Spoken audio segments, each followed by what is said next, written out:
Hello, everybody. My name is Danny. I'm a sound engineer, recording engineer, mixing engineer, and a producer. Today, I'm going to share something very interesting. I've been working on a project by a good friend of mine, Adora, and the Hot Pockets band. I'll be sharing some tips and techniques on how I did the drums, despite the environment in which we recorded we did the recording.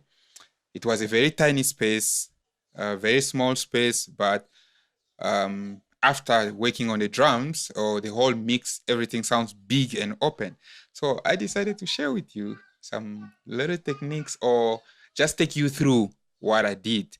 So without wasting time, I'm gonna play you a raw signal, a raw audio without any processing. Then I'll play the process one.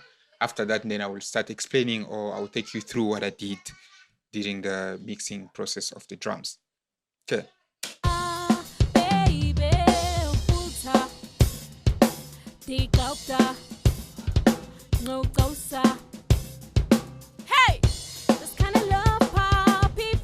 So yeah, by listening, you can already tell that the drums really sound very small. There's no life in it. There's no room. There's no depth. So now I'm gonna play you the process signal. Then you hear the difference between what I worked on and how it was before.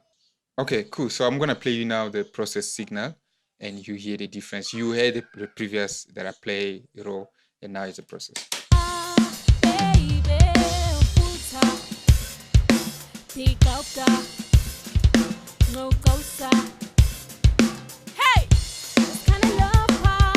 You can basically hear the drum is very tight. It has a sense of a room. It gives you the punchiness and the brightness in the drums. So what I'm gonna do right now is to take you through the process.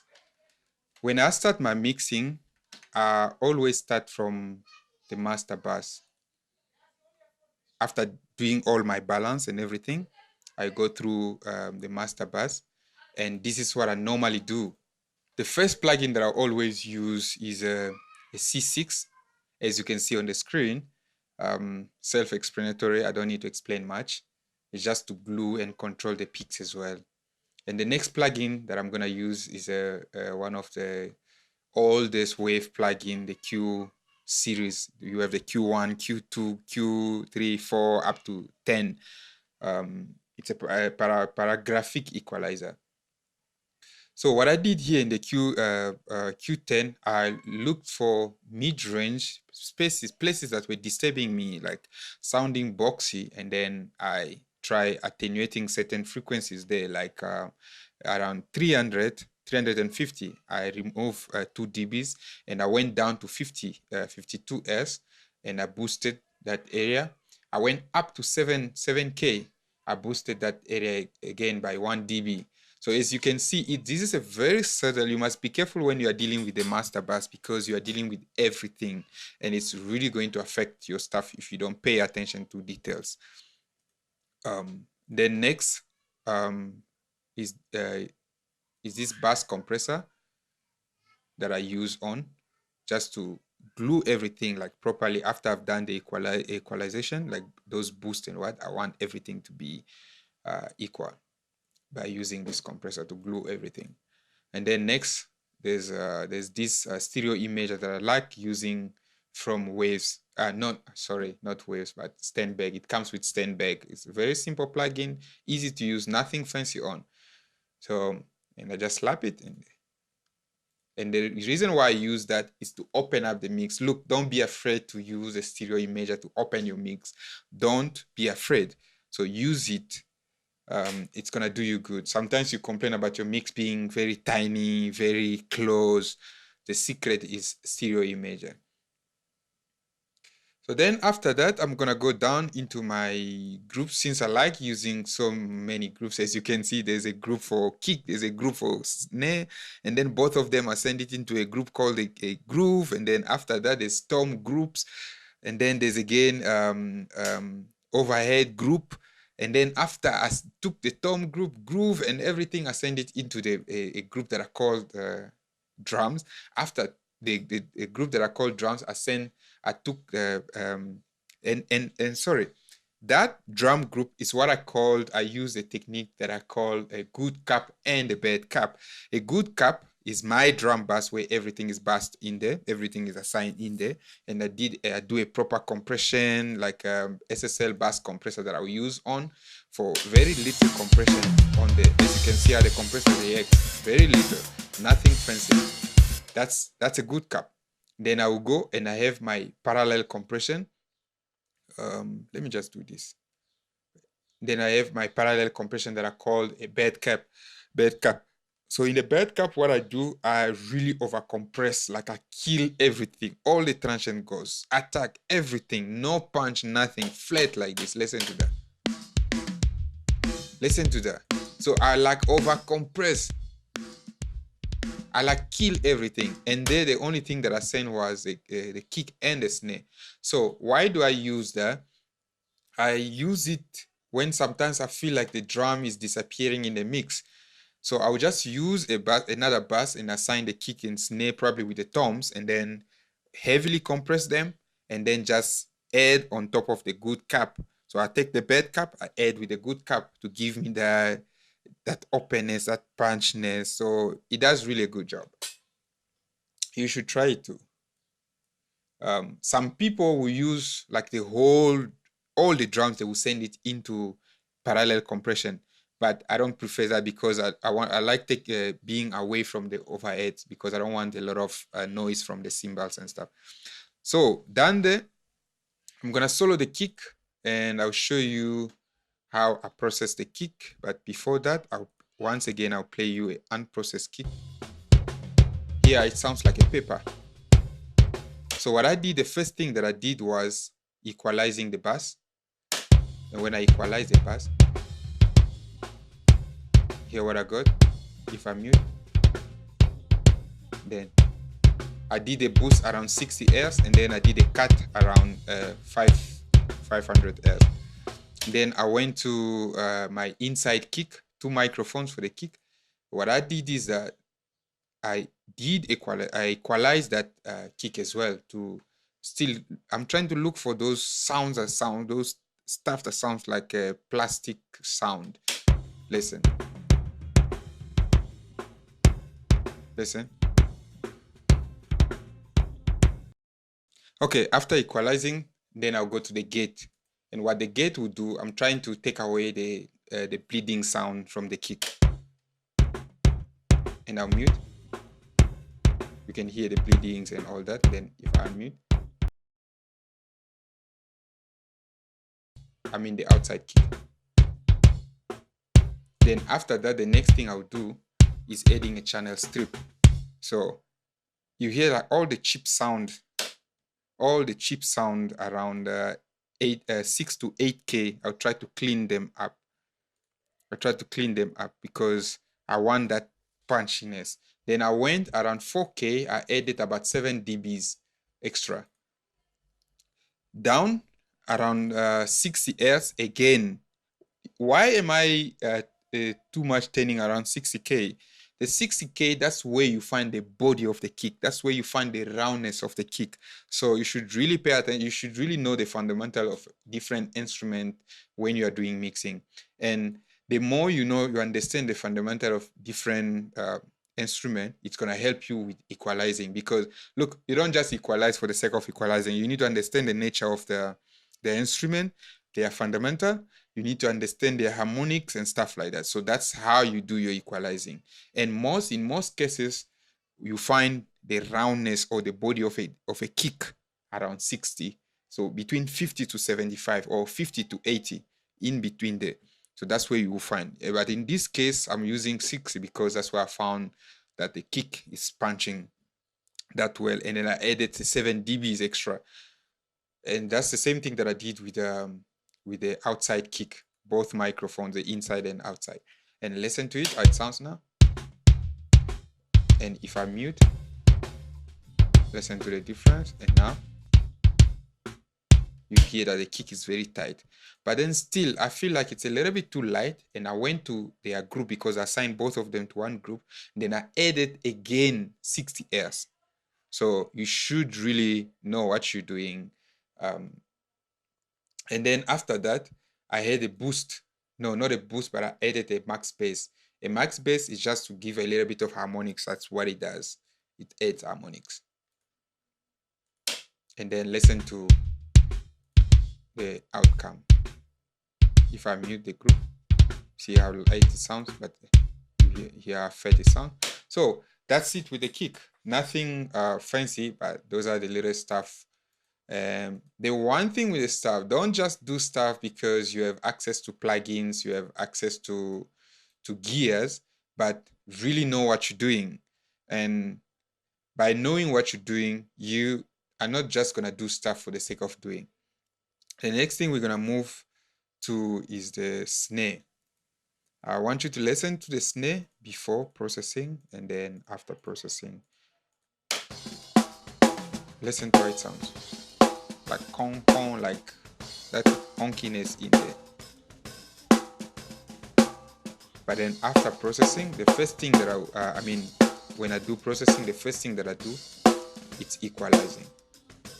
So try to look for frequency, the unnecessary frequency. I will show you here. Listen to this. If I do a boost here, listen to that ringing. So that's what I was fishing, and I had to make sure to remove it. And the next thing I do is getting the top snare.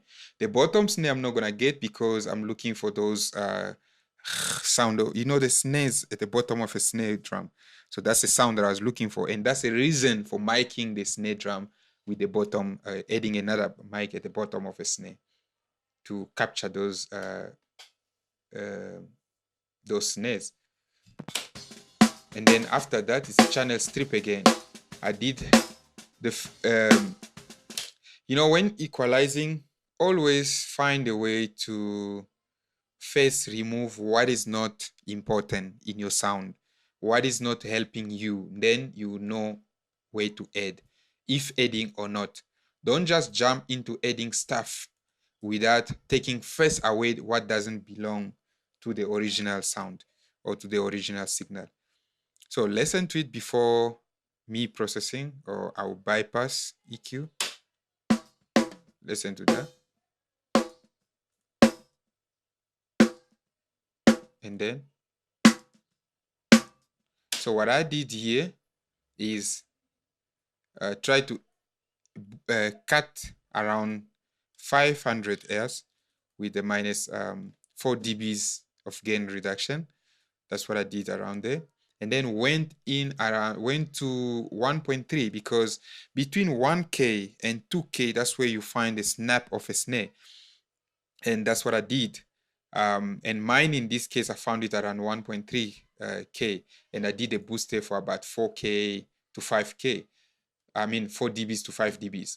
Then I went down to 220 Hz. Then I did a boost there. Why? Because you find the body of snare. Some people go down up to 100, between 100 and 250. That's where you find the body of the snare. So you will get more body there. And that's what I did. Because of equalizing and cutting using high pass filters, I lost some energy at the bottom. So I have to bring it back. So that's what I did. And again, I went to around 7K, and I did a boost. I think I shouldn't do that much there. I did a boost of about 6 dBs, and then that's what we get. After that, I went to the dynamic section, and then I did a very heavy compression there by using a very fast attack and a very fast release. Why fast attack? Because I'm trying to control the transients.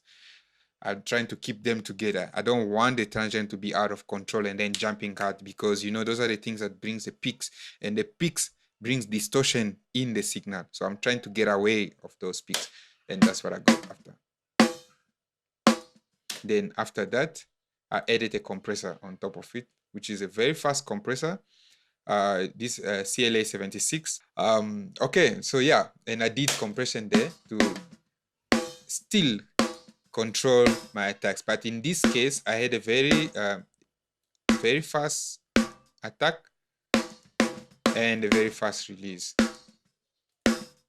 It might sound a little bit funny, weird, but listen to the overall track. Then I added this equalizer. In this equalizer, Sonalxis, it's a very amazing equalizer. I like it. I like using it a lot in many projects. And I added the bottom around 230. I did a boost there. And then again, I went to 8K, but I think I should go down around 7K, 6 to 7K there. Then do a little bit of a boost there as well. And this is what it gives me. And then at the end, I added a max bass again because I wanted that roundness, that fullness in the snare. Same thing I did with the bottom snare. I did a cut around 700 to 800. 700 there. Then I did a boost around 220. Then I did another boost. Remember what I said earlier? The snap. Don't forget about that snap. That's the thing, that ta on the snare. That's what you're looking for. You want that permanently. So that's what I added again on the bottom snare. And then, yeah, so this is what I get at the end. Then remember again, I have two snares, so I had to send both of them into a subgroup. Then in the subgroup, I added, I use this late tape machine. It's an amazing emulation. Works wonders. Nothing fancy. It's also just simple as it is. Then there was another channel strip that I added. Compression, again. I'm looking for punchiness and controlling my peaks. Then there's one no brighter, just to brighten the snare a little bit. And this is the end result. If I mute, you hear dead. Then comes back to life and punchy. Then let's hear the snare and the kick. You hear how punchy that is. Listen, flat. That's never live. Then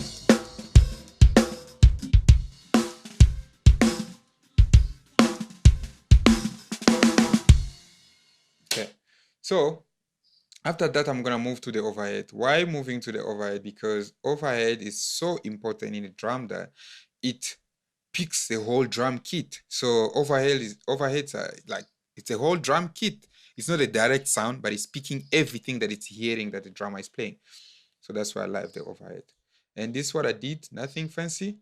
But the one thing that I want to say in the overhead, I try using the overhead's mic as a room mic because we didn't have room mics. The venue was very tiny. All of us were at the same place. So much noise from the guitar, from the bass, from the drums and vocals and all that. I'm using the overhead's mic as a room mic. So the first thing that I did was adding a tape machine from Abbey Road. From Abbey Road Studio, I added this tape machine and listen to it before and after. That's before and after. We hear it sounds. It sounds like a room. It sounds like a room with the distortion and all that. So, and that's what I love about that. And controls the tops. And then there was a channel strip, a G series that I added to keep it a little bit flat. Listen, that sounds too boomy. Now, flat. Good. Then I added two stack of Cubase compressors, like stock compressors. I stacked them, two of them, just to look for snare sound and bring it a little bit down. Remember, throughout, I'm using dynamics to control the peak. I don't want anything to be jumping out of the mix or out of the levels or whatever. So I'll use always a compressor to deal with those peaks. And you need to be use it in a smart way to control. The next thing that I added is a S360 imager. What this thing does, it creates an artificial room and add early reflection in it. So it makes you feel like as if you were in a certain space. And the space with this thing is really huge. It's really huge. And I love using it. Listen to that. Makes everything sound like it was in a room. Remember, I said we're gonna use the overhead mic as room mic. Without it, and then with it, you hear that? And then at the end, I added a reverb. Nothing fancy, as you can see on the screen. I hope that makes sense to you. Then this is what we get, how the drum sounds now. I will first mute the effect on the overheads. You hear that? And then I unmute. I would really recommend that you use headphones or you use studio monitors to hear the differences of before and after being processed. I'll play again before I process the overhead. That's how the drum sounds. After process.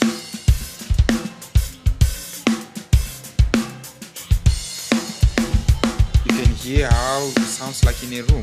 And the last thing that I'm gonna do is treating the toms.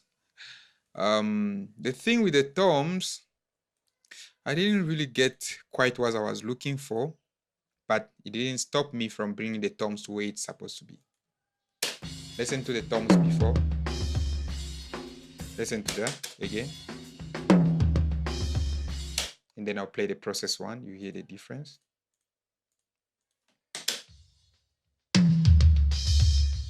You hear that? I'll play one more time. Okay, I'll show you quickly what I did. I went with first thing that I did was equalizing, looking for the right tone for the toms. That's what I did. Some boost and cuts. Mid-range, I cut around 300. I cut, and then I went to 700. I did a cut as well. I did a boost around 4K, 4 to 5K. Then I did another boost around 100 Hz. So after that, I went straight to the gate. Here before, the bleeding, because we're dealing with live, we're miking the drums live, and after, that's after the gate, like clean up everything that is not needed. That's the same thing we did with the bottom, with the float tom as well. Then after that, I added this guy. I did a boost around 150, and then there was again another boost around 5K, and I did a cut around 1K 300, and then I use a high pass filter up to 75 Hz just to clean up, give space to the drums. Then after that, I use a max bass to boost it, give a body again. Once again, I want the drums to sound fat, remember? Yeah. Listen to that. Before and after.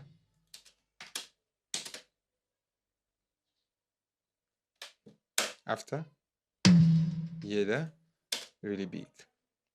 Same thing I did with the float tom as well. I did EQing first, and then gating, then add the body at the end with the max bass. So this is the end result. I will mute again, and then you hear the original sound of the toms. So yeah, use your EQing to shape the sound. Use your EQing to shape the sound and get exactly what you are looking for. So don't do unnecessary stuff like things that you really don't need. No, find the tone of an instrument first before you do adding or subtracting.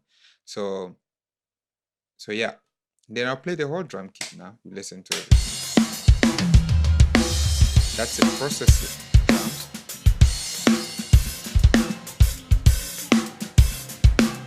That's what we're focusing on today. Listen to that. The drum sounds like it's in a very fat, big room, and that's the objective, getting the fat drum punchy and open at the same time. So that's what we were looking for, and